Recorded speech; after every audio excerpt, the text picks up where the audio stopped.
Alors, après la création de l'université et la création des années académiques, il y a aussi la création des campus. Par exemple, ça, j'ai créé pour l'université, donc les campus pour l'Université du Burundi. Si vous voulez bien, on peut ajouter une autre campus, par exemple, le campus Kayanza, si l'Université du Burundi dispose d'un campus qui soit à Kayanza. Voilà, OK. Ou bien si c'est une université privée comme l'UGL, qui possède plusieurs campus, par exemple, campus, comment puis-je dire, campus Kiremba,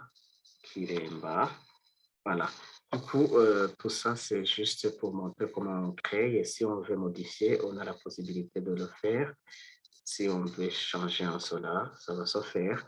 Et si on n'a pas, ce campus n'existe pas, on peut purement et simplement le supprimer. Donc, du coup, et puis après, il y a la liste des facultés.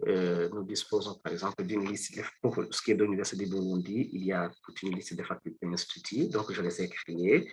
Et voilà, de la façon suivante. Si je vais créer une autre faculté, par exemple, faculté de faculté, bon, je ne sais pas, donc je vais donner X et le sigle c'est FX, juste comme ça. Je l'ajoute. Une fois qu'il est ajouté, vous le voyez ici, je peux le modifier. J'ai la possibilité de le modifier pour dire est-ce que c'est une faculté ou un institut. Par exemple, si c'est un institut, je pourrais dire institut, institut, pof, institut, institut, voilà X, bon, bien sûr, ici, et je valide. Donc, il est là. Mais comme je n'en ai pas besoin, je vais juste le supprimer. Je n'ai pas besoin. Et tout ça, on peut aussi changer. Donc, là, par exemple, c'est en gras, faculté d'agronomie. Je peux mettre en petites lettres, faculté d'agronomie, agronomie et de bio-ingénierie, quelque chose comme ça, Fabi. Donc, je peux modifier comme ça. OK. Ou comme je peux changer de ne pas faire de lui une faculté, mais un institut. Mais ce n'est pas correct. Je vais rester dans ce qui est. Et voilà. Donc, de cette façon, on peut tout changer.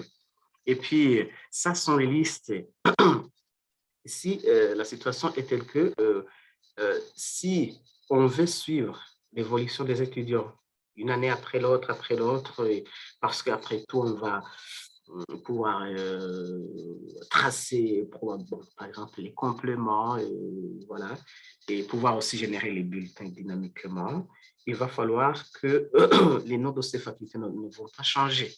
Ce qui va changer, nous allons décider pour chaque année académique, on va dire, dans cette année académique, on a quelle faculté institut? Parce qu'il peut se trouver qu'à un certain moment, on se dit, là, l'année prochaine, on n'aura pas des étudiants dans la faculté d'agronomie et de bioingénierie, par exemple, on veut la supprimer du tout, du tout. Donc, si on supprimait cela, c'est que les données qui ont été traitées donc, dans la faculté d'agronomie les années antérieures disparaisseraient. Alors, c'est ça qu'il faut éviter. C'est pourquoi, dans cette partie, donc, présentation, liste des campus, nous créons une liste exhaustive, mais cela ne nous dit en aucun cas que cette année, on dispose de cette faculté ou pas. Pour faire cela, nous allons dans les paramétrages annuels et côté faculté, on va dire que dans le campus, par exemple, Kamenge, dans cette année académique, il y a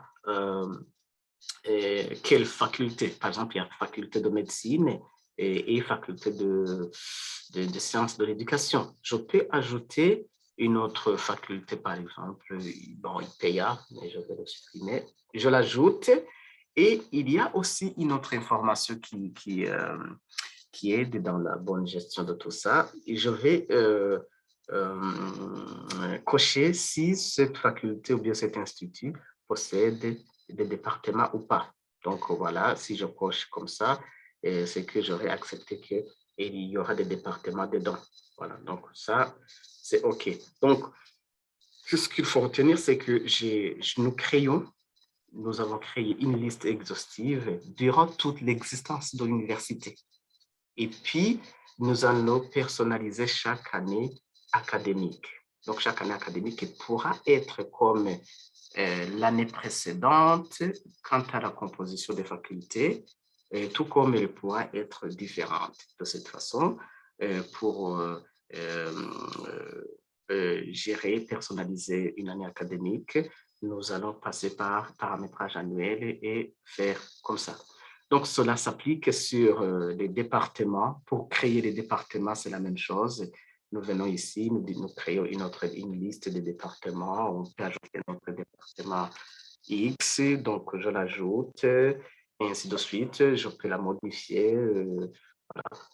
Et puis, bon, bien sûr, je vais le supprimer. Et puis, comme dans les paramétrages annuels, je vais aussi pouvoir dire quels sont les paramètres, les départements euh, qui se trouvent dans la faculté, par exemple, ISCO, cette année académique.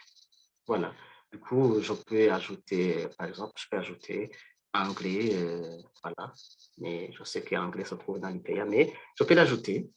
Voilà, donc nous avons que ISCO dispose désormais de de 6 départements, mais ce n'est pas correct. La personne qui va faire fera correctement. Ça, c'est juste pour montrer que vous pouvez personnaliser chaque année académique. Par exemple, à l'ISCO, il y a une année, il y avait la fiche de fiscalité, et puis il y a 2 ans, il y avait, comment puis-je dire, la